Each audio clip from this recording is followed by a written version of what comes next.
Hello everybody, welcome to the Top of the Order show. This is where I'm going to be talking about baseball and certain games and highlighting players' performances from the day before. This is the first episode, and I'm going to continue this for the rest of the regular season and the postseason, and hopefully bring it back next year. So if you enjoy, please let me know in the comments, because I would like to know if you guys want to see more of this. So we're getting started with the game of the night. I highlight one game, because highlighting all of them takes way too long. And we are highlighting the Rays and the Orioles, and this is a series that's going to have a lot of implications for the AL East later in the year. And we're going to talk about that race later in the video. But anyways, the Rays and the Orioles played in Baltimore. And we all, including myself, need to remember that the AL East race is far from over. Tampa Bay came into this game down 2 in the division standings and played a thriller. Ryan O'Hearn, he gets the scoring started with a solo shot to right field.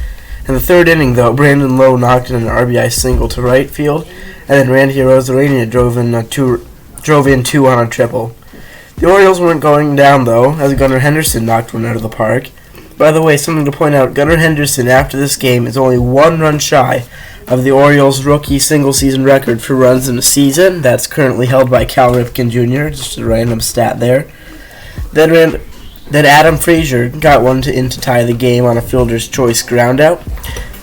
That was it for the Orioles. In the 7th inning, Luke Raley stepped up and did this.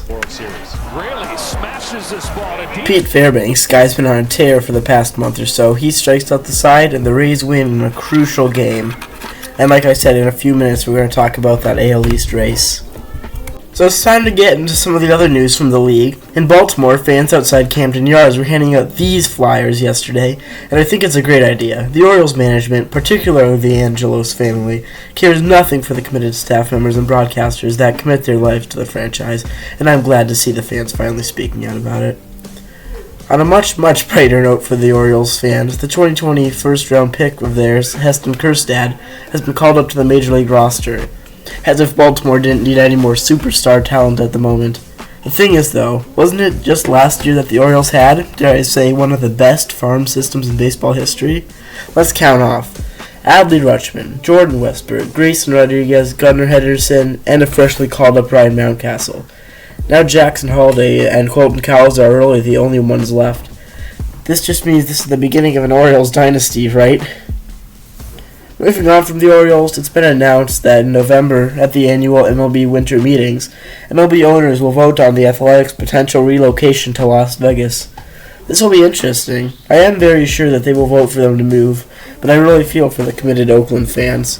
The ownership there has been terrible for at least the last few years, if not longer. You saw it in the thumbnail. The Red Sox have fired Chaim Bloom, and I'm trying to be the news source and not the Red Sox fan here. But for me, it's been a long time coming. It was an odd time to do it, and that's mainly because Bloom was hired to sort out the mess after 2019 and to trade Mookie Betts. The ownership hired him because they needed a punching bag to take the blame for trading the franchise's star player. The thing is, John Henry has said that he gave Bloom an option: trade Mookie or don't trade Mookie. If this is true, then Bloom chose to trade him of his own free will. And all the money that has been squandered in the last 5 years since winning the World Series is his fault.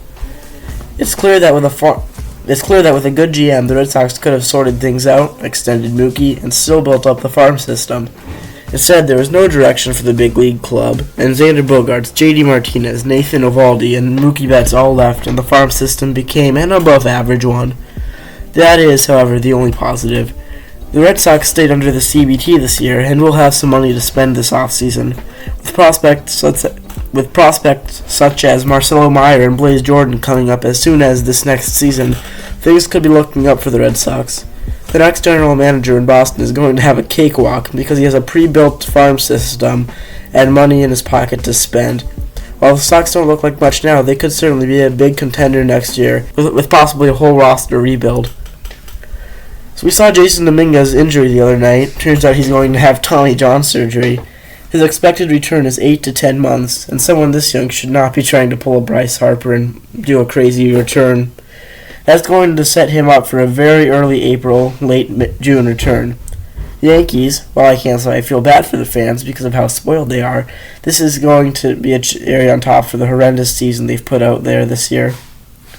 So we're getting down to the end of the news here, but I would like to talk about the NL Rookie of the Year race. Unlike in the American League, this race isn't being talked about as much. Now, RoTY Senga has a legitimate chance to win the award, but with this graphic I'm about to show, I'm going to show Spencer Steer versus Corbin Carroll, who are my two frontrunners, at least offensively.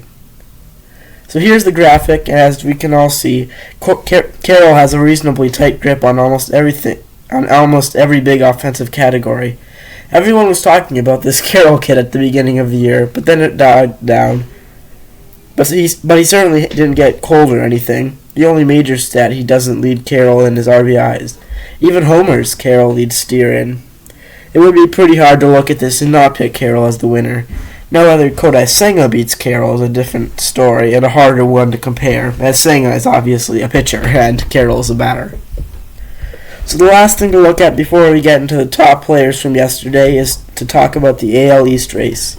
New York and Boston have just recently been eliminated from contention in the division race, and Toronto is on the way out, with their magic number down to 5. Like I said earlier in the video, I forgot how close this race is between Tampa Bay and Baltimore, so I'm going to look at who has the strength of schedule between the two. We know that they're currently playing each other this weekend. That's a draw. The Rays then go on to play the Angels, Blue Jays, Red Sox, and Blue Jays again. That's not that tough of a schedule. The Orioles play the Astros, Guardians, Nationals, and Red Sox. That's certainly a tougher schedule, although still easy compared to the long run you usually see in a 2-week span. So I will say the Orioles have it tough for the rest of the way. So on to the last segment. This is where I highlight the top moments from yesterday and make them into baseball cards based off of Tops Now cards. The top performers from yesterday, in my opinion, were Aaron Judge and Luke Raley. Both of these players hit crucial go-ahead homers for their teams, with Judge's being a grand slam. You can print out both of these cards for free at topoftheorderbb.com/moments.html. Just make sure that you do not sell these and know that they are for personal use only.